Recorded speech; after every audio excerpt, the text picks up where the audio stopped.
Hi friends! ఈరోజు వీడియోలో నేను మీతో పప్పు, సాంబార్, రైస్‌లోకి ఎంతో టేస్టీగా ఉండే ఆలూ ఫ్రై ఎలా తయారు చేసుకోవాలో చూపిస్తానండి. ఈ ఆలూ ఫ్రై చేసి పెట్టండి. మీ ఇంట్లో వాళ్ళంతా కూడా ఫిదా అయిపోతారు. స్టవ్ ఆన్ చేసుకొని పాన్ పెట్టుకోండి. అందులో ఒక కప్పు వరకు కూడా ఆయిల్ యాడ్ చేసుకోండి. ఆయిల్ వేడెక్కిన తర్వాత బంగాళదుంప ముక్కల్ని యాడ్ చేసుకొని, ఈ బంగాళదుంప ముక్కలు కలర్ చేంజ్ అయ్యే వరకు కలుపుకుంటూ ఫ్రై చేసుకోవాలి. ముందుగానే బంగాళదుంపల్ని తొక్కు తీసేసి ఉప్పు నీటిలో ఒక 5 నిమిషాల పాటు నానపెట్టుకొని ఉంచుకుంటే సాల్ట్ అంతా కూడా బంగాళదుంప ముక్కలకి పట్టి టేస్ట్ చాలా బావుంటుంది.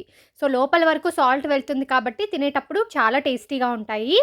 సో, ఇప్పుడు చూడండి, నేను మంటని మీడియం ఫ్లేమ్‌లో పెట్టుకొని కలుపుకుంటూ ఈ బంగాళదుంప ముక్కల్ని బాగా వేయించుకుంటున్నాను. నాకు ఒక 5, 6 నిమిషాలకి బంగాళదుంప ముక్కలైతే బాగా వేగిపోయాయండి. ఇలా వేగిపోయాయి కదా! ఇప్పుడు వీటిల్ని తీసి ఒక ప్లేట్‌లోకి పెట్టుకొని పక్కనుంచుకోవాలి.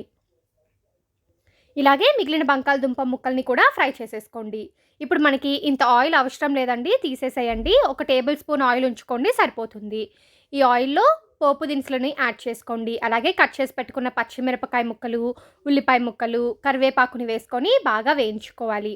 ఉల్లిపాయ ముక్కలు మరీ ఎక్కువ వేగాల్సిన అవసరం లేదు.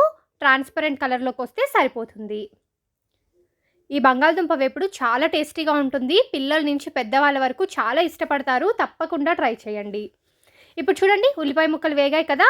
ఇందులో మనం ముందుగా ఫ్రై చేసి పెట్టుకున్న బంగాళదుంప ముక్కల్ని యాడ్ చేసుకోండి. ఇప్పుడు వీటన్నిటిని ఒకసారి బాగా కలిపేసుకోవాలి. ఇలా వీటన్నిటిని బాగా కలుపుకుంటే టేస్ట్ చాలా బావుంటుందండి. ఇలా వీటన్నిటిని ఒక 2 మినిట్స్ పాటు ఫ్రై చేసుకున్న తర్వాత ఇందులో కచ్చా పచ్చాగా దంచి పెట్టుకున్న వెల్లుల్లి రెబ్బల్ని యాడ్ చేసుకోండి. అలాగే కొద్దిగా పసుపు, ఒక టేబుల్ స్పూన్ కారం యాడ్ చేసుకోండి. రుచికి సరిపడినంత ఉప్పుని కూడా వేసుకోండి. ఉప్పు ఆల్రెడీ మనము బంగాళదుంపల్ని నానపెట్టేటప్పుడు వేసుకున్నాం కాబట్టి చూసి యాడ్ చేసుకోండి. అలాగే అర టేబుల్ స్పూన్ ధనియాల పొడిని కూడా వేసుకొని వీటన్నిటిని బాగా మిక్స్ చేసుకోవాలి. కారం యాడ్ చేసుకున్న తర్వాత ఎక్కువసేపు ఫ్రై చేసుకోవద్దు. స్టవ్ ఆఫ్ చేసేసుకోండి. అంతే, బంగాళదుంప వేపుడు రెడీ.